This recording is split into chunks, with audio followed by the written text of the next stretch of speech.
Hey folks, let's do a quick video. I got another one in the making. Do something I ain't got to do a whole bunch of edge work on. Y'all see the title right here.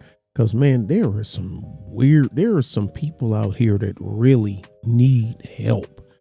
And all this stemmed from the killing of that black teen in Houston's 3rd Ward that I put up, and I got some goofballs commenting to me on that, as well as the one with the sheriff's deputy, that a retired sheriff's deputy that was ran over by a car at the high school, you know, where they're going to have the graduation. And they use, a lot of places do that, use retired officers to work traffic control.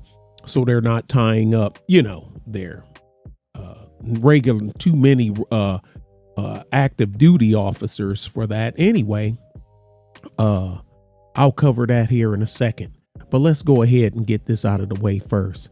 And I'm gonna tag this female doomcough. Well, apparently you don't remember what the slavery from the 70s. At the 70s, you mean 1870s?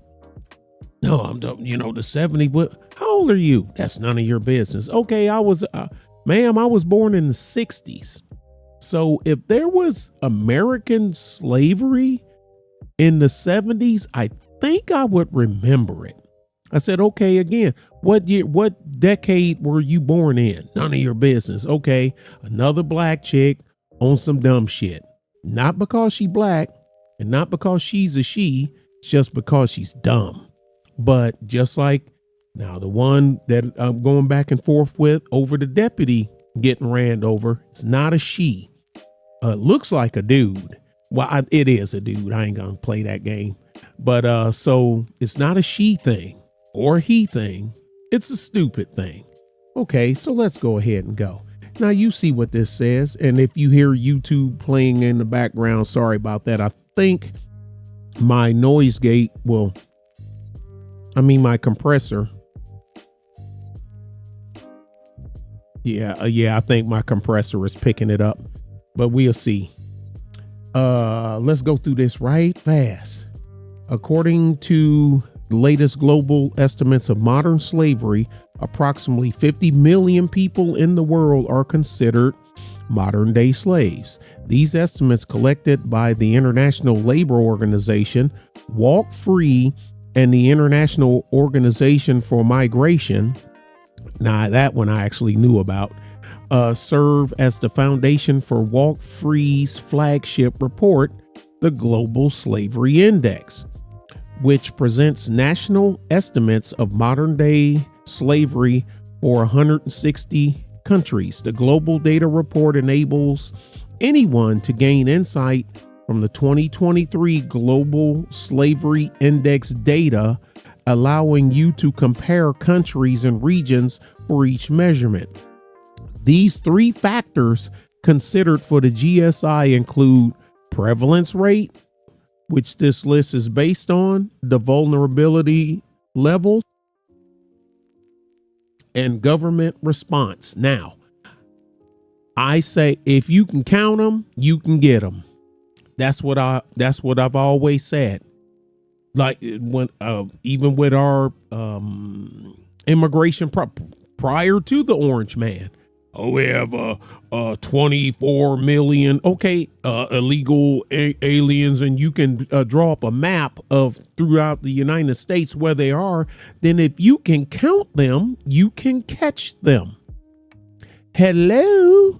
But anyway, you see what it says. Eritrea ranks number 1 on the list. Because this is just African countries, and number 2 globally after North Korea. Now it's easy to say, man, F North Korea. I don't give a fuck Kim Jong mentally because Kim Il Sung, Kim Jong Il, and Kim Jong Un. I think that video was on my original channel when I done their history and upbringing, and just like Kim Jong Un, was schooled in Europe, Daddy sent him to Europe for school, then brought him back to North Korea. And the people that went to school with him, they said he was like, kind of like a normal, what? But anyway, that's another story. Wait a minute, do my truth teller. It's another discussion for another video. Different topic for a different day. So North Korea is number one. Eritrea ranks number one on the list, and globally number two after North Korea. So North Korea is the world leader in modern day slavery. Wow, I wonder what China is on that list. China. Eritrea. Well, the prevalence rate, if you want to look at that, you can go back and you can look at the GSI and it'll give you their scoring matrix. But let's just go by the who's the leader so we can get out of here. Eritrea, Mauritania. I always knew about Mauritania. Mauritania was a huge hub, and due to their geographic location, when the Eastern African slaves, that's where they would bring them, was to Mauritania because it's on the coast. And of course, the Portugal is just across the water going to the north there. And we know, the Portuguese contribution to slave transportation. And like I said, they didn't come in and drag people out and find them. They were sold. And a lot, were casualty, the casualties of war, because the African countries and they weren't even countries then, but they were warring with each other. And, with war comes conquest. With conquest comes prisoners in modern day. But back then you're a slave and you will fall under the knife, under the country or tribe warlord that defeated your warlords, your group. Okay, so they just sell them. And hell, in the Library of Congress got all the handwritten letters between the slave buyers, the Africans that sold them, and the people that transported them. All this stuff is in the Library of Congress. It's all there. It's all there in DC. I mean, we went there just to see that. Well, not just to see that, but that was one of the main things that we wanted to see. Wasn't no internet and YouTube and none of that other stuff then when me and four of my friends went there to see it because we wanted to see it ourselves. But anyway, number 3, South Sudan. Number 4, the Republic of Congo.